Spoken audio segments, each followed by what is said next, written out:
Et pour cela, je vais commencer par vous lire un tout petit passage d'une brochure qui est épuisée, qui a été publiée en 1949 et qui est épuisée, qui avait été intitulée non pas par moi, mais par la personne qui l'avait publiée, 6 mois de vision divine.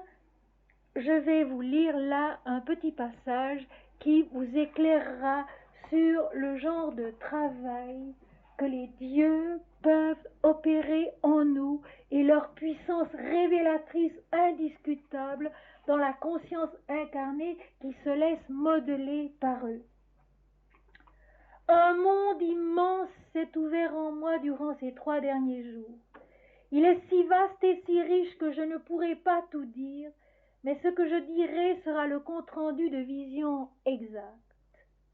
Mahalakshmi s'est approchée de moi jeudi 17, et depuis cet instant je l'ai sentie très nettement présente et agissante. Hier, tout le jour, son mantra chantait en moi, alterné avec la Gayatri, que je chantonne d'ailleurs à mi-voix ou silencieusement tout au long des jours. Je ne pense à rien d'autre. Ce que je fais ou dois combiner sur le plan matériel n'en interrompt pas le cours. Ma conscience de Dieu et ma joie en lui est absolument continue comme l'huile qui coule d'un vase dans l'autre selon l'image de Vivekananda.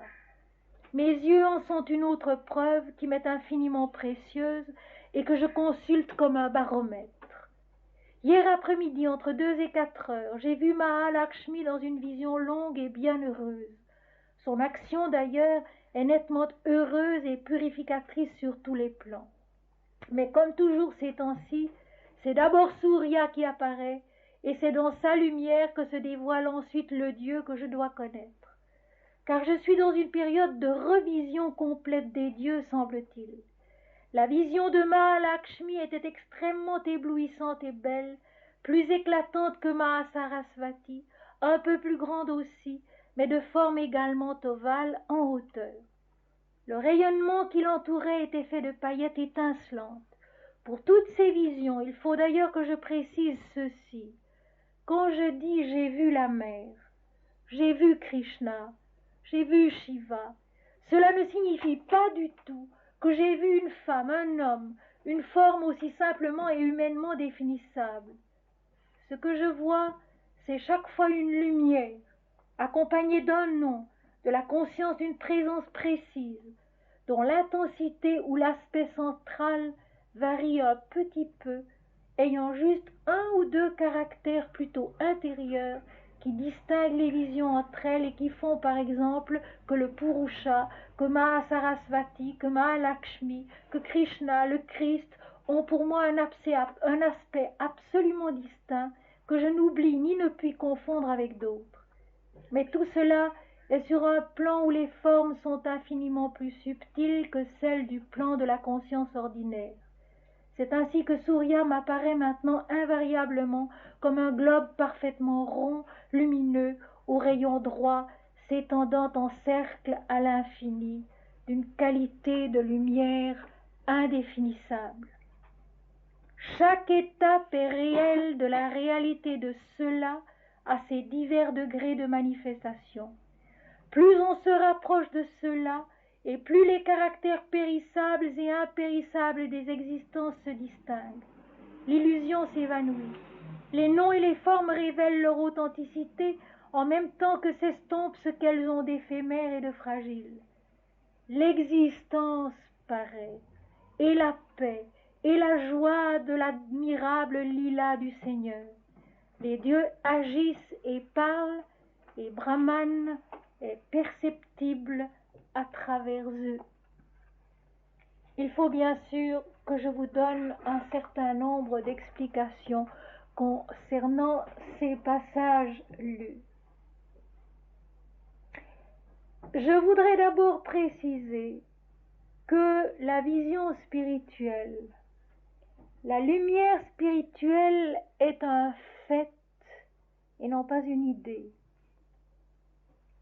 Elle descend sur nous, elle fond sur nous, comme disent les prophètes dans la Bible. L'Esprit, dit Jérémie, fond sur moi, et je ne sais ce qu'il me veut.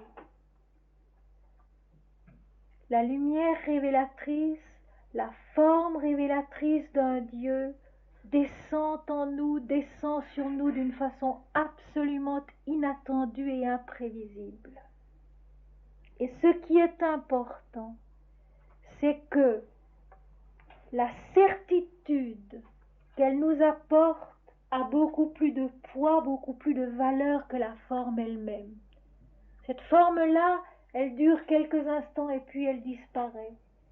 Mais c'est comme si nous étions ensuite fécondés par quelque chose, fécondés par une semence qui n'est pas forcément verbale, qui n'est pas forcément formelle, mais qui est une force nous permettant d'avancer dans la direction de la lumière et de comprendre mieux, d'une part, les textes sacrés, d'autre part, la vie et surtout le cheminement de notre propre sadhana.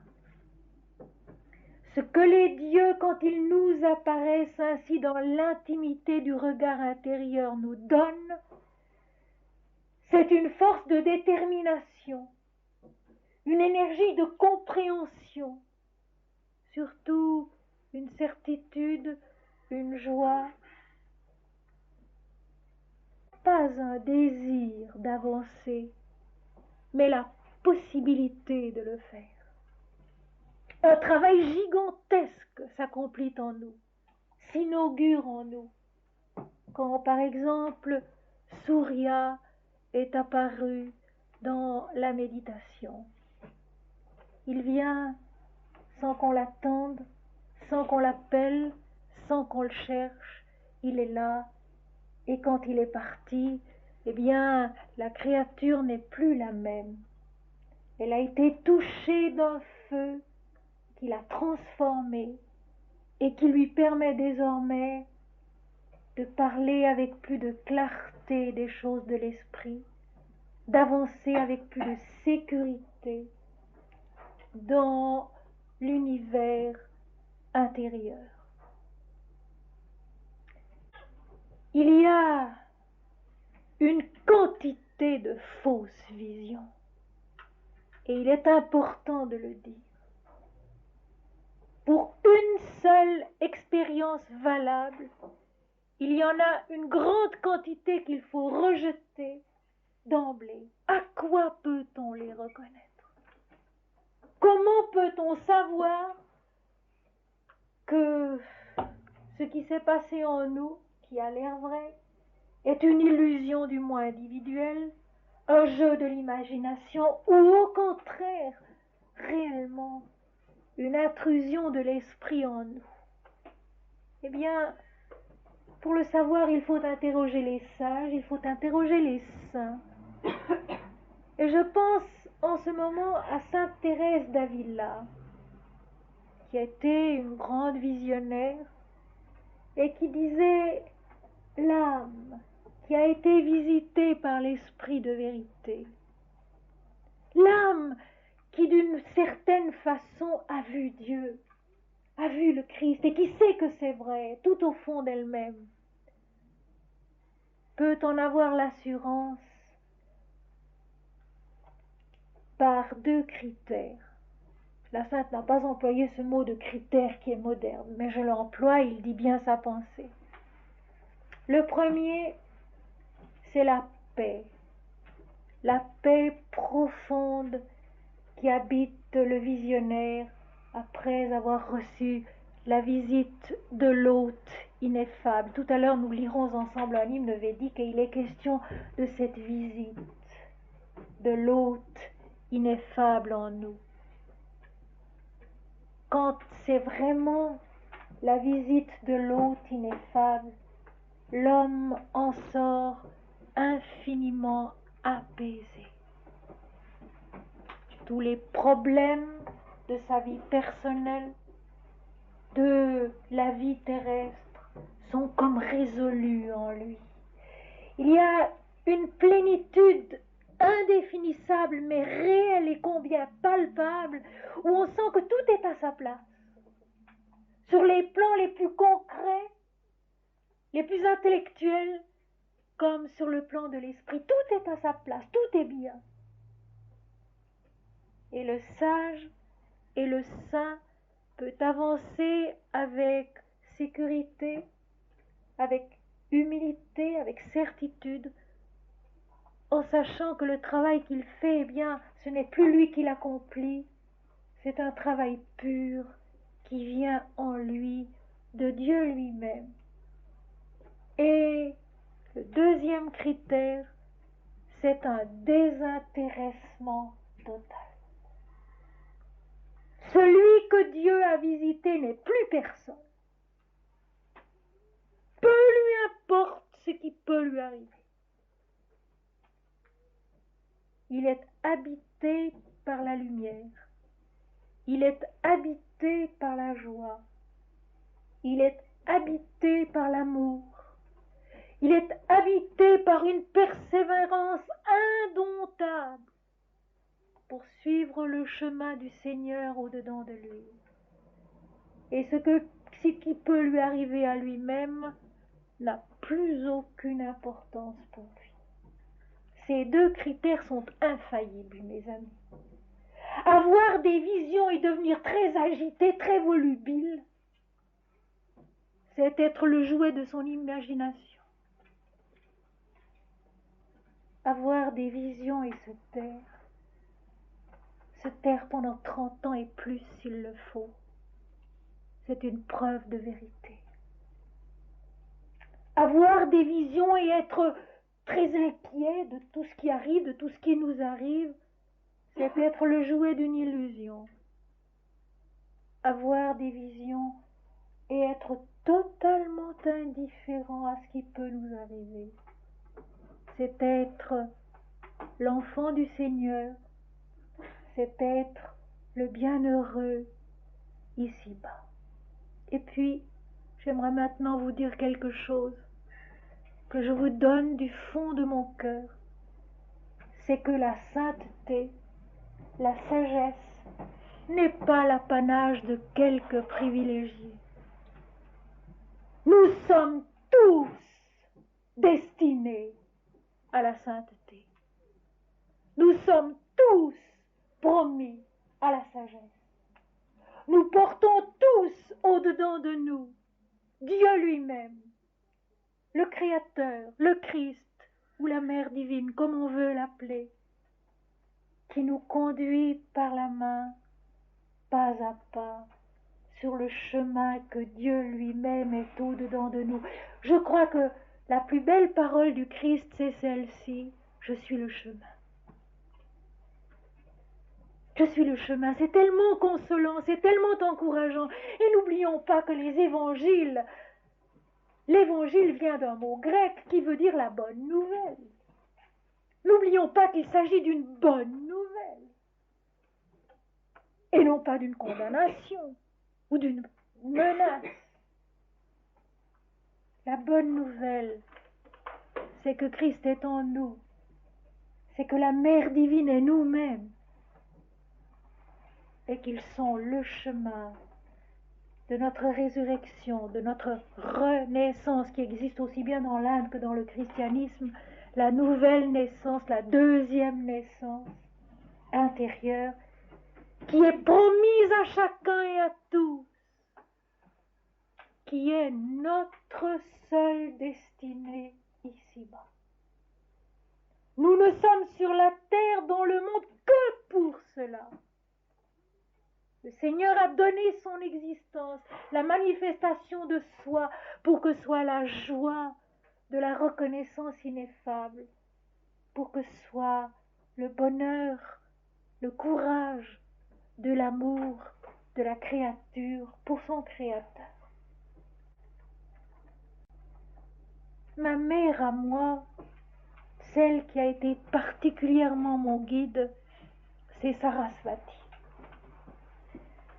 Sarasvati, la déesse blanche, assise sur un lotus blanc, parée de bijoux de nacre, tenant une viole à la main, qui s'appelle aussi Vach et qui signifie sous ce vocable-là le verbe de vérité. Sarasvati est le verbe de vérité. Sarasvati est la mère. sous son aspect de patience, de persévérance, qui veut conduire l'homme dans toute sa perfection. C'est elle qui m'est apparue la première, merveilleux ovale de lumière élancé, et qui a déclenché en moi tout le travail que jamais je n'aurais pu faire sans cela. La mère, sous son aspect de verbe de vérité, sous son aspect de perfection, sous son aspect de patience, sous son aspect infiniment rédempteur, infiniment sauveur. Car Sri Aurobindo a consacré à la Mère divine un merveilleux opuscule. Sri Aurobindo, je pense que je n'ai pas besoin de vous le présenter, je ne le ferai donc pas.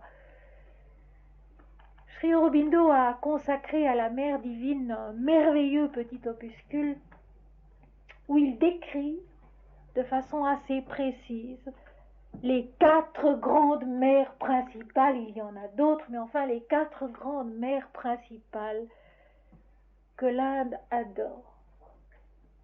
Il y a Maheshwari, la Shakti de l'Ishvara, le Seigneur, lointaine, inaccessible, celle qui sonde les reins et les cœurs, qui sait exactement à quel endroit chacun se trouve, du dedans de soi, mais qui n'intervient pas.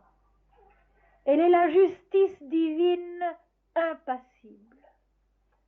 La justice divine qui est l'authenticité des événements et des êtres, là où ils sont, chacun d'eux, sans y toucher, sans les transformer, respectant le plan de création et de croissance où ils se trouvent. Et puis, il y a Mahakali, la Shakti, c'est-à-dire la puissance exécutrice de Shiva, le grand Dieu de l'unité, le grand Dieu étincelant dont on parle surtout en disant de lui qu'il est le destructeur. Mais il est aussi propice, sauveur, Shiva. Il est celui qui permet à l'homme de franchir les paliers de son égoïsme. On le représente tranchant la tête de ses dévots, c'est-à-dire coupant l'une après l'autre nos personnalités qui doivent croître dans un dépouillement, nous allons le voir dans l'hymne védique tout à l'heure, dans un dépouillement qui doit finalement être total pour que la conscience incarnée puisse connaître l'absolu et s'accomplir en lui. Kali est représenté avec un collier de crâne autour de son cou. Et c'est ce qui a fait dire à notre grand Larousse que Kali est la déesse de l'enfer hindou. Alors je me permets de rectifier le grand Larousse ce soir et de dire que tout d'abord il n'y a pas d'enfer pour la pensée hindoue, pour la sagesse de l'Inde, et que Kali est le temps destructeur.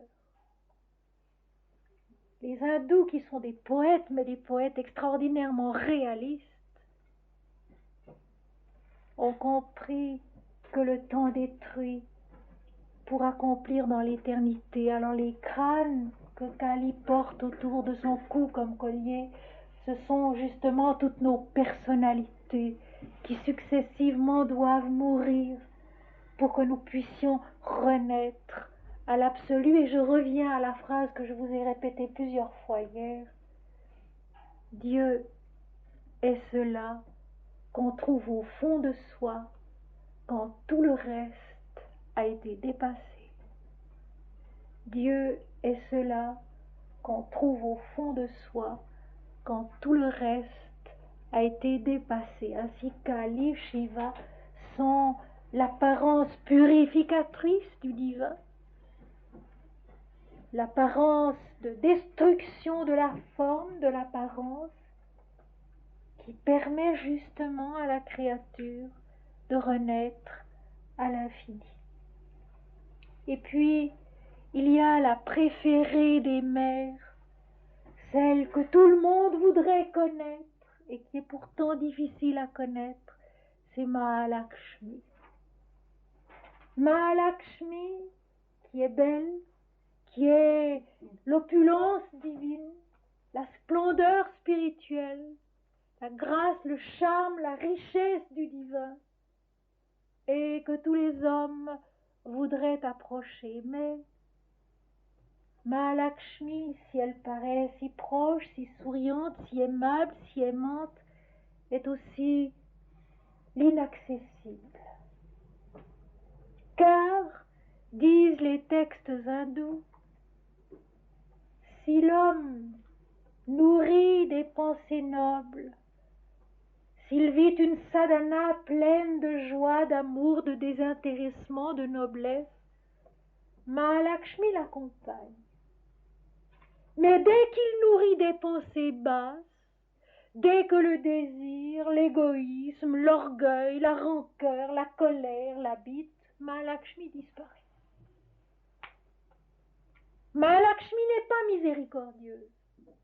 Elle n'intervient pas, comme le fait Kali, comme le fait Sarasvati.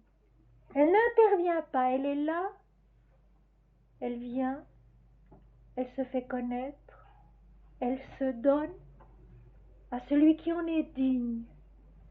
Mais si notre conscience et notre cœur, notre intelligence, nos actes n'en sont pas dignes, elle se retire et elle disparaît. Et c'est tellement merveilleusement vrai. C'est tellement merveilleusement vrai. Nous savons bien que dans notre chemin, dans notre sadhana, dans notre discipline, dans les périodes où nous parvenons à maîtriser nos actes, nos désirs, nos pensées, nos espoirs, Dieu nous habite. Sa joie, sa lumière, sa pureté, sa béatitude, dans une large mesure, nous habite. Et nous savons bien aussi que dans les périodes où nous sommes envahis par ce que Jésus appelle si bien les soucis du siècle, on dirait un mot d'aujourd'hui, et il est dans la Bible. Lorsque nous sommes envahis par les soucis du siècle, par les soucis de notre propre personne, de son devenir individuel, de ses souffrances, de ses tracas, de ses joies aussi, de ses réussites, eh bien, cette douce lumière, cette chaude présence intérieure de Dieu qui nous guide avec sûreté, disparaît en nous. Et nous devenons la proie du siècle et de ses habitants. Et nous devenons la proie de notre propre moi individuel, de notre ego et de son incroyable instabilité. Il y a un texte, un très vieux texte de l'Inde qui dit « Stable en l'état de plénitude où il n'est ni moi ni mien. Stable en l'état de plénitude où il n'est ni moi ni mien. » Eh bien ça, c'est Lakshmi. Elle resplendit. Et ça suffit. Dans l'Isha Upanishad, qui est l'Upanishad consacré au Seigneur Surya, le soleil, il est dit « Le rayonnement est ta forme la plus bénie. » Le rayonnement est ta forme la plus bénie. Et je vais vous dire quelque chose. Pour nous aussi, c'est vrai. Notre rayonnement est notre forme la plus bénie. Ne nous embarrassons pas à essayer de faire de bonnes actions. à nous épuiser en toutes sortes d'efforts. Soyons rayonnants, rayonnants d'un amour intérieur, sans objet, rayonnants d'une joie intérieure, sans objet, rayonnants d'un travail intérieur, sans objet. L'œuvre de l'Éternel dont parle toujours la Bible, c'est cela, ce travail intérieur sans objet. Parce que c'est Dieu qui est, c'est Dieu qui sait, c'est Dieu qui fait. Et nous nous abandonnons à cette grâce divine qui peut longtemps s'appeler Lakshmi, jusqu'au moment où Lakshmi elle-même s'efface et devient l'immensité lumineuse de l'absolu.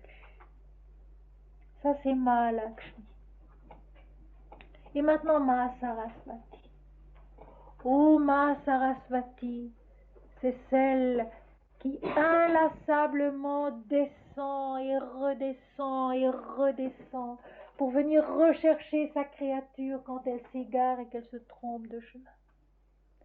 Mahasarasvati, c'est l'infatigable justice, l'infatigable perfection en nous, qui vient nous chercher des centaines et des milliers de fois quand nous nous trompons de route, quand au lieu de suivre le sentier de la lumière, de l'amour, de la joie, de la paix, au contraire, nous nous égarons dans ce fameux zèle dont nous avons parlé hier, ce fameux zèle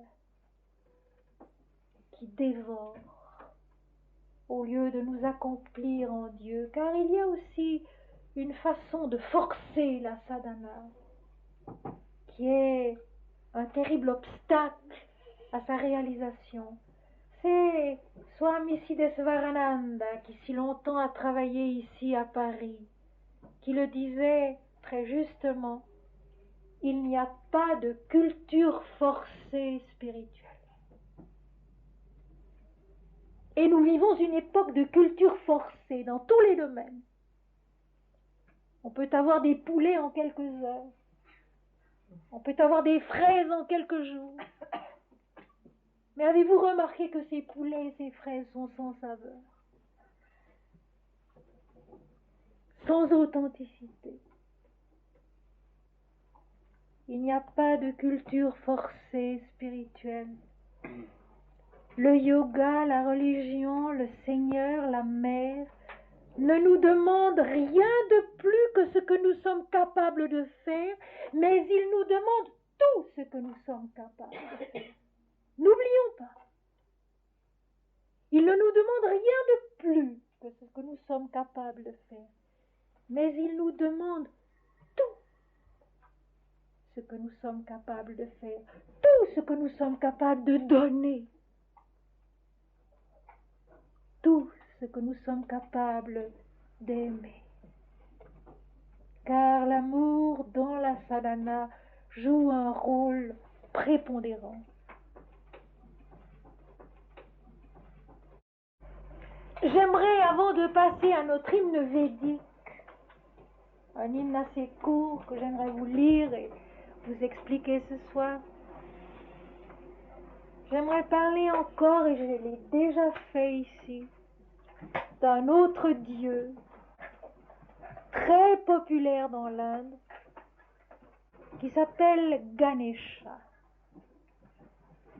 Ganesha, le fils de Shiva et de Parvati, qui a une tête d'éléphant,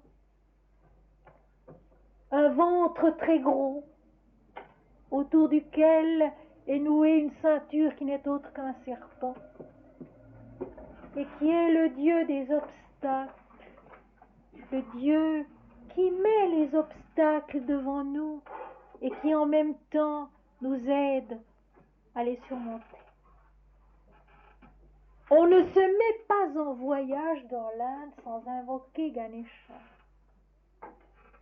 On ne commence pas à écrire une œuvre ou à peindre un tableau ou à faire une sculpture dans l'Inde sans invoquer Ganesha. On ne met pas un enfant au monde dans l'Inde sans invoquer Ganesha. Peut-être que ce n'est plus tout à fait vrai aujourd'hui, mais enfin c'était ainsi autrefois. Ganesha est le gardien des forces spirituelles. Et au fond, cette façon d'invoquer Ganesha, de lui demander de faire l'œuvre à notre place, c'est une même façon de dire en priant, Père, que ta volonté soit faite et non la mienne.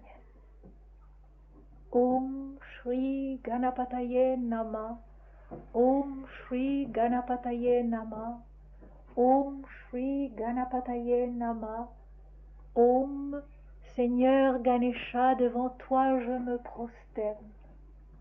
Père, non pas ce que je veux, mais ce que toi tu veux. C'est un très sûr moyen d'avancer. Cette façon de s'en remettre au divin, non pas extérieurement à nous, mais intérieurement à nous. Car la vie spirituelle, car la vie divine est intérieure. Elle est intérieure à l'absolu, rien n'en sort. Oh, je pense à cet hymne védique adressé à Surya Savitri, le grand illuminateur, et où il y a cette phrase admirable, et des deux côtés, tu entoures la nuit. Et des deux côtés, tu entoures la nuit. Ce n'est pas la nuit qui est une limite à la lumière. C'est la lumière qui est une limite à la nuit. C'est tout différent. Ce n'est pas la nuit qui est une limite à la lumière, c'est la lumière qui contient la nuit et le jour. Rien jamais n'est hors de Dieu. Tout est en lui, tout s'accomplit en lui. Tout est promis à l'alliance de l'Éternel avec sa création, à l'alliance de l'infini avec le fini. Om Shri Ganapataye Namah. Om Shri Ganapataye Namah. Savez-vous que c'est un remède souverain contre les angoisses, contre les soucis, contre cette agitation mentale que nous connaissons bien. Ces pensées qui tournent, qui tournent, qui tournent, qui tournent, et qu'on n'arrive pas à freiner. Om Shri Ganapataye Namah. Om Shri Ganapataye Namah. Om Seigneur Krishna, devant toi, je me prosterne. Je te donne mes pensées. Je te donne mes espoirs. Je te donne mes affections. Je te donne ma vie. Fais en toi ce que tu voudras. Il y a dans l'Apocalypse une parole si belle. Seigneur, c'est toi qui sais. Seigneur, c'est toi qui sais. Et non pas nous, et non pas moi. Et voici maintenant le 28e hymne adressé à Agni, le dieu du feu, la volonté, la flamme brillante de la volonté divine en nous. Il n'est pas long, nous avons le temps de le lire et d'essayer de le comprendre un peu ce soir. Au cours de la sadhana, quand nos réactions habituelles ont déjà été suffisamment éprouvées, purifiées, maîtrisées, de l'égoïsme et de l'orgueil. Quand l'homme, dans une certaine mesure, est devenu prêt à donner sa propre volonté humaine à Dieu, alors peut naître en lui une autre volonté que, ici, dans l'hymne, on a écrit avec un V majuscule, la volonté divine en lui. Agni est cette volonté. Je vais vous lire un tout petit passage du chapitre que j'ai consacré dans quelques aspects d'Insadhana, justement à Agni. Au sein de la conscience des dualités, Agni est l'énergie du désir de l'unité, la flamme, la soif éclairée de l'unité. C'est pour cela qu'il est l'allié de l'homme, son compagnon dans l'espérance et dans le désespoir. Il connaît l'obscurité profonde des ténèbres et il connaît l'éclatante lumière spirituelle. Ses pieds touchent au dernier degré de la manifestation matérielle, son front atteint au seuil de la conscience de l'unité. Sa personne gigantesque englobe tout l'univers des formes, tout le domaine du monde et de l'humanité. Il est l'un des instruments de Lakshmi, dans le mental qui cherche Dieu parce qu'il sait que Dieu existe et de quelle nature il est. Son adoration, son ardeur dans le sacrifice ne se trompe pas, même si parfois elle exagère un peu son intensité. Le devenir des hommes et du monde est en Agni sûr de parvenir à son but véritable. En outre, Agni dépose en eux la flamme de son ardeur, de sa soif indomptable de l'unité. Il pousse l'âme incarnée, prisonnière des formes, la conscience obscurcie par la présence de l'univers en elle, vers leur libération et leur épanouissement suprême. Il les stimule et les attire par le feu de l'adoration et du sacrifice, et il les conduit jusqu'au seuil de Brahman.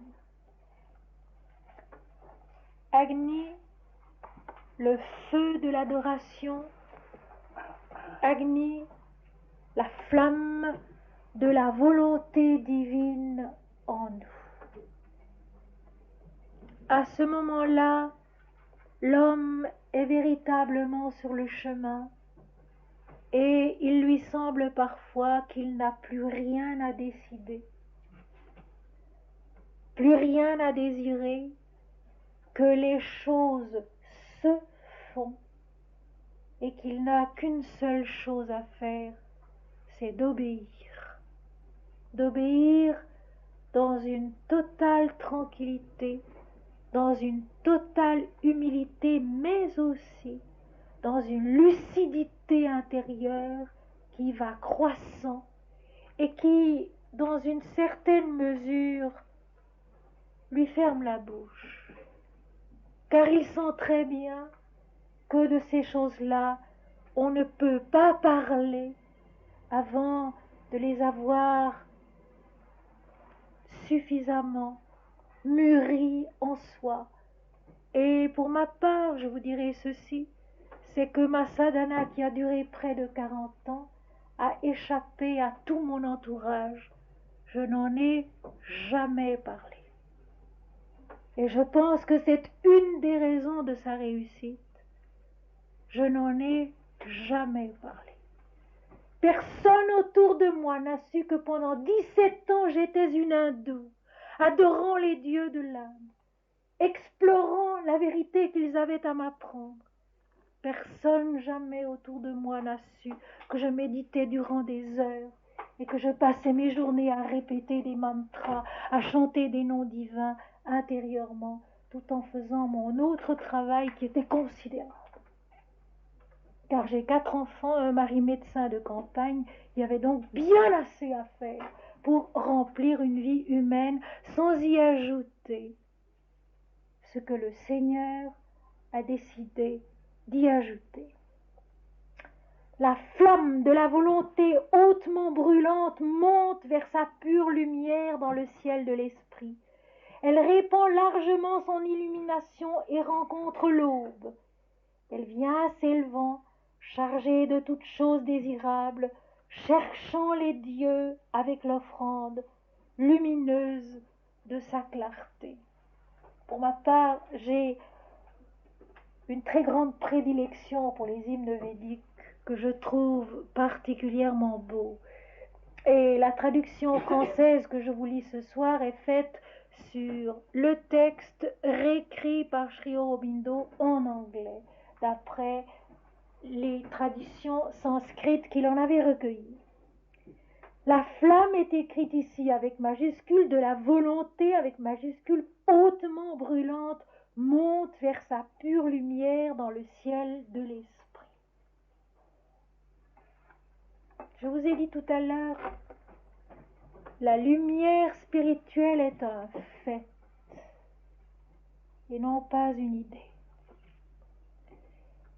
Et quand c'est la volonté divine, c'est-à-dire Agni en nous, qui l'allume, elle ne peut pas faire autre chose que de monter vers le ciel de l'esprit où s'accomplit la révélation de ce qu'est Dieu. Car Dieu est tout autre chose que ce que nous pouvons penser de lui, que ce que nous pouvons nous imaginer qu'il est, que ce que nous pouvons attendre de lui. L'homme a tendance à faire Dieu à sa propre image, à comprendre Dieu à sa propre image. C'est le contraire qui est vrai. C'est l'homme qui est à l'image de Dieu. Mais il doit retrouver quelle est la vérité de cette image, quelle est la beauté de cet être, de ce modèle dont il est le reflet. Lorsque notre adoration intérieure devient précisément la volonté divine en nous, qu'elle est tellement intense et tellement vraie que nous ne pouvons plus vivre sans elle, alors, hautement brûlante, elle monte vers sa pure lumière dans le ciel de l'esprit qui révèle Dieu. Elle répand largement son illumination. Il y a quelque chose qui a été dit par Sri Aurobindo à ce sujet et qui est très important. Il ne faut pas laisser l'esprit filer en avant, tout seul. Il faut, à chaque pas qu'on réalise dans la sadhana, aller chercher le char tout entier. Savez-vous que le yoga veut aussi dire le char, veut aussi dire les roues, veut aussi dire les cieux, et le char tout entier est celui qui est dedans. C'est à la fois quelque chose de très complexe et de très complet. Il faut à chaque pas que l'être tout entier soit pris dans cette illumination qui se répand largement et qui, lorsqu'elle est complète, lorsqu'elle est vraie, rencontre l'aube, c'est-à-dire le commencement de la révélation en nous. Cette aube vient s'élevant, inaugurant le jour, chargée de toutes choses désirables, chargée de tous les éléments qui nous sont nécessaires pour comprendre, pour avancer, pour réaliser l'œuvre divine en nous. Cherchant les dieux, il faut rendre à Dieu sa puissance, il faut rendre aux dieux leur puissance. C'est par eux qu'on grandit et pas sans eux. Ils sont indispensables à notre sadhana parce qu'ils constituent notre être, sa substance, sa vie, son intelligence, son cœur, son âme. L'aube divine vient chargée de toutes choses désirables, cherchant les dieux de la révélation, avec l'offrande, l'abandon de soi, le dépouillement de soi, le sacrifice védique qui est un sacrifice positif et non pas un sacrifice négatif, c'est une croissance lumineuse de sa clarté, lumineuse de la clarté de l'offrande. C'est du degré de notre désintéressement, c'est de la force de notre dépouillement intérieur que dépend l'illumination révélatrice de Dieu en nous. Lorsque tu brûles, Agni, oh, tu es le roi de l'immortalité, et tu t'attaches à celui qui accomplit le sacrifice, afin de lui donner cet état bienheureux. Lorsque tu brûles, oh, tu es le roi de l'immortalité. Cette renaissance à l'immortalité, cette renaissance à l'éternité. Voyez-vous, la résurrection, c'est ceci. Dépouiller de soi, devenir capable de concevoir l'éternité au-dedans de nous. Alors tout le reste disparaît.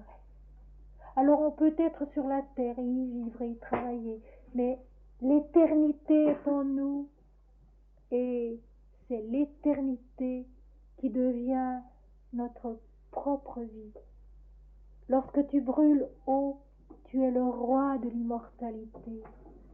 La conscience incarnée est consciente de son éternité et de plus rien d'autre, de sa toute lumière et de plus rien d'autre. Nous sommes la toute conscience, nous sommes l'éternité lumineuse et rien d'autre.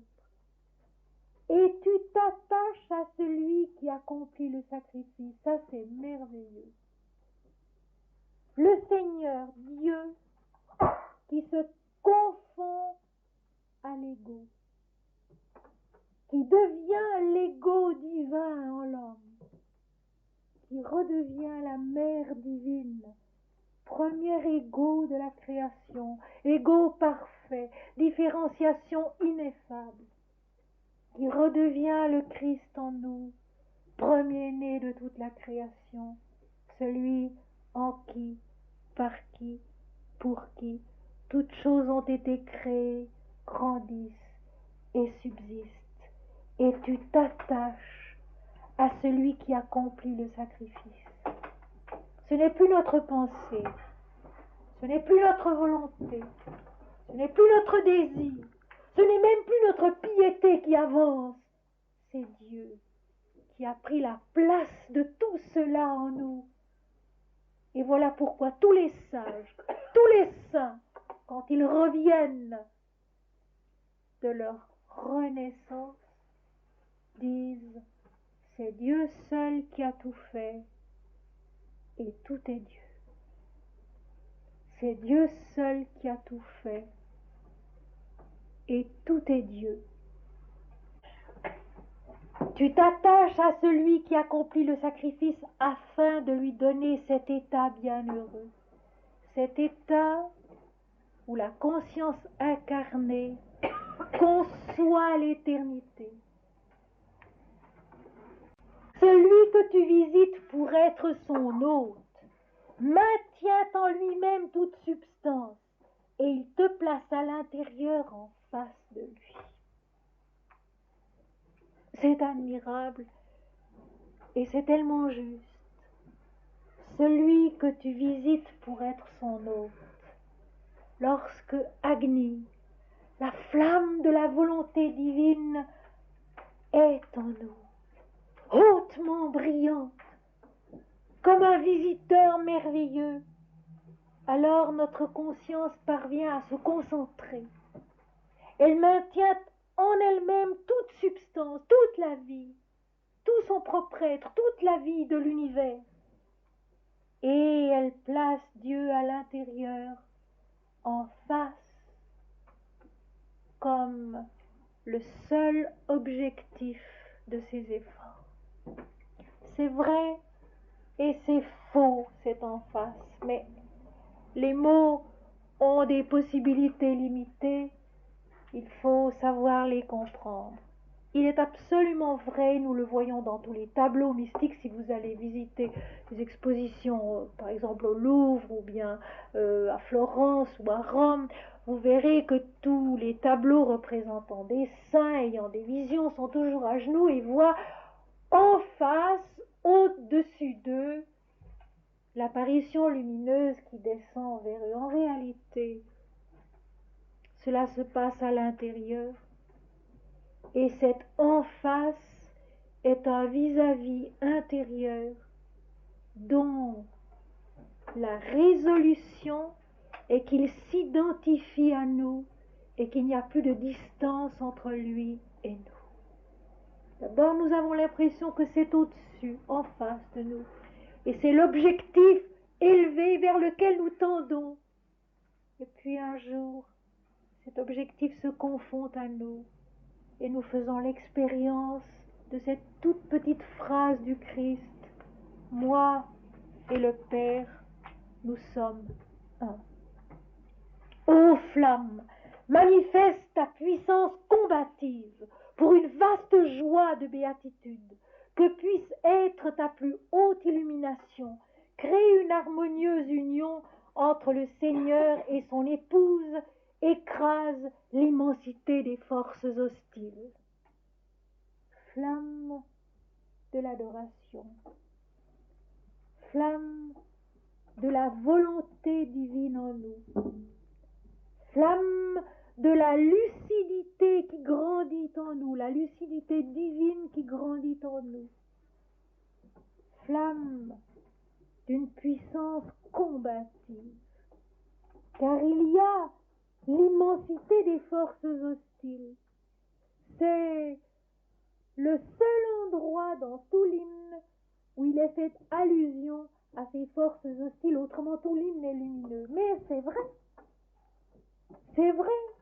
qu'il y a des forces hostiles, c'est vrai qu'il y a notre distraction, c'est vrai qu'il y a notre retour si facile à nos faiblesses égoïstes, à notre orgueil, à nos soucis, à nos angoisses. Le yogin doit être sans crainte.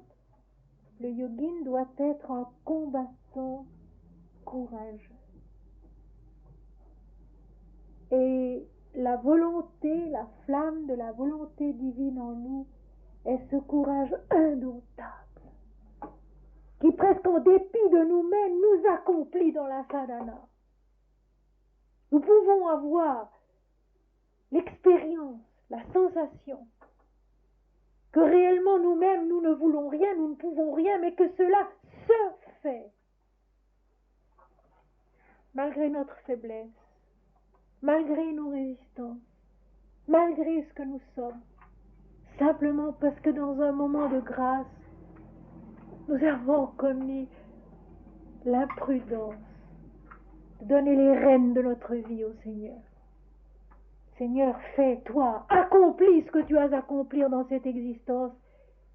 Et quand le Seigneur reçoit cette liberté de notre part, il développe une puissance combative extraordinaire qui fait que jour et nuit, nous sommes travaillés par l'Esprit, visités par l'hôte merveilleux qui nous transforme, qui nous transfigure, qui nous accomplit dans sa vérité. Et cette vérité, elle est ici bien énoncée pour une vaste joie de béatitude. L'accomplissement védique est un accomplissement de bonheur, de gloire, de félicité. Il est la merveilleuse fusion de la matière et de l'esprit, du Seigneur et de son épouse, de l'âme et du corps, de l'esprit et de l'univers. Notre esprit dualiste, notre intelligence dualiste, et cela pas seulement en Occident, mais en Orient aussi, a établi une séparation entre l'âme et le corps, entre l'esprit et la matière. Eh bien, Cela n'est pas, cela est impossible. Tout naît de l'esprit. L'âme est le corps est l'âme. Sans l'âme, sans l'esprit, le corps ne serait pas ici-bas, et sans le corps, l'âme ne pourrait pas se révéler comme elle le fait. L'âme est le corps est l'âme. Que puisse être ta plus haute illumination, et cette plus haute illumination, c'est la fusion de l'unité. Crée une harmonieuse union entre le Seigneur et son épouse, entre Dieu et le monde, entre l'esprit et la matière, entre l'âme et le corps qui sont un, libérés de toutes les divisions, libérés de toutes les disputes. Et ceci, mes amis, ce ne sont pas des mots. C'est une réalité qui peut se vivre, qui peut s'éprouver profondément, et après laquelle on ne peut plus qu'éprouver un immense amour pour tous les êtres, pour toute la vie, pour le cosmos entier, réalisant ici les 2 commandements de la Bible. Tu aimeras le Seigneur ton Dieu de tout ton cœur, de toute ton âme et de toute ta justice, et tu le serviras lui seul. Et tu aimeras ton prochain comme toi-même. C'est une conséquence naturelle de la fusion où la conscience incarnée et son Seigneur sont redevenus un. L'hôte ineffable s'est confondu avec l'ego. Il n'y a plus qu'un seul être, qu'une seule vie. Et alors, la conscience incarnée reconnaît que le monde est un, que l'humanité est une, que l'espace et le temps n'existent pas, et que le destin de l'humanité tout entière depuis son commencement et pour l'éternité, c'est seulement de se connaître une en Dieu.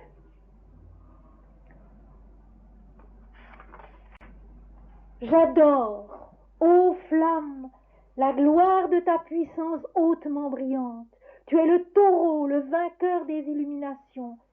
Tu brûles entièrement dans la marche de nos sacrifices. Tout d'abord, ce petit mot-là, marche. Cette marche qui revient partout dans les textes sacrés, dans les Védas, dans les Upanishads, dans la Bhagavad Gita, dans la Bible, l'Ancien et le Nouveau Testament, il y a toujours la marche. Et dans l'Apocalypse, au 2e chapitre, celui qui est lumineux, qui ressemblait à un fils d'homme, marche au milieu des 7 chandeliers, c'est-à-dire au milieu des 7 plans de la conscience et de la vie incarnés dans le cosmos et en l'homme.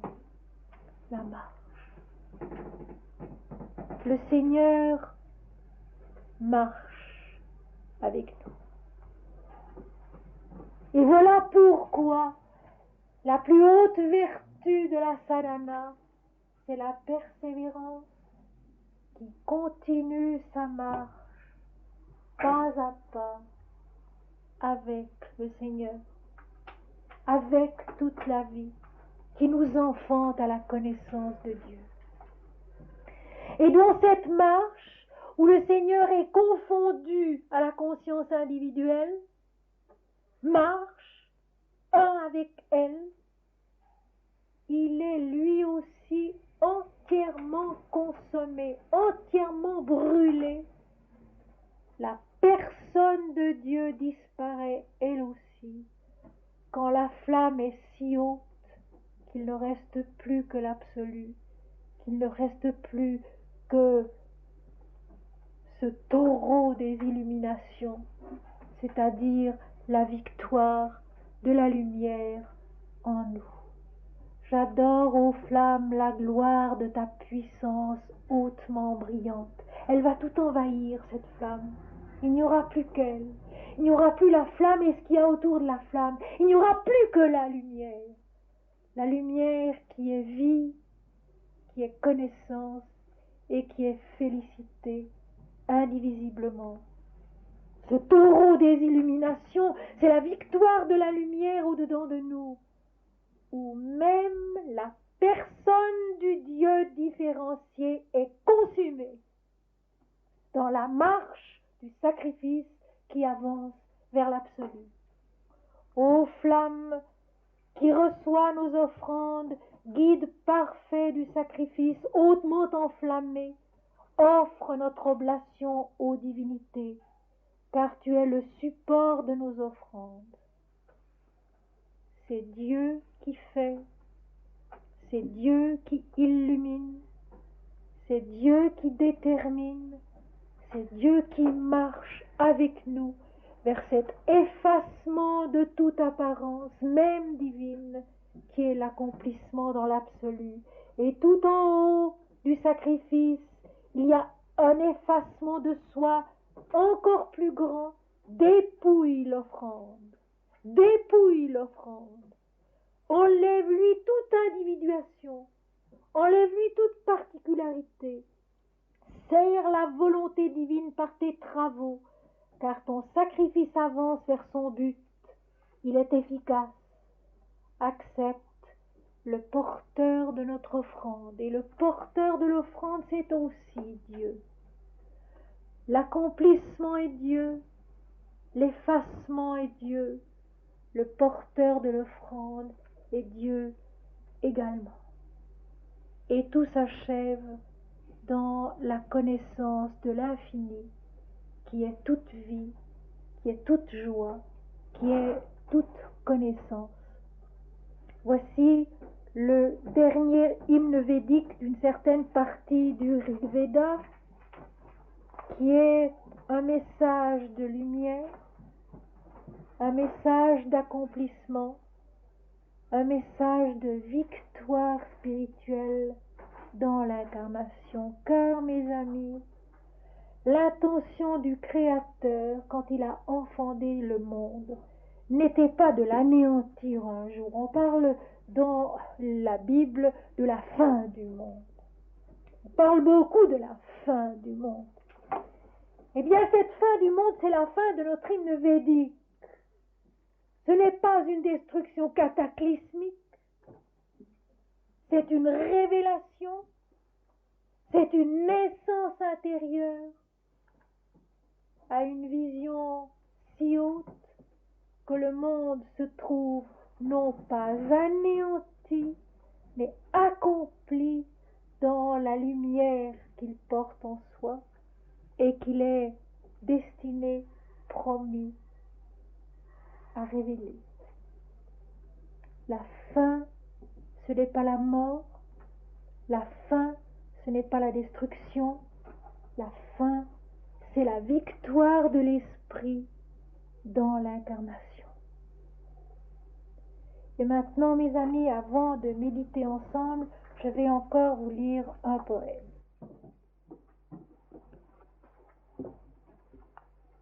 Dans la vision, j'ai vu Veda, et Veda s'est emparé de moi. C'est pour cela qu'aujourd'hui je chante.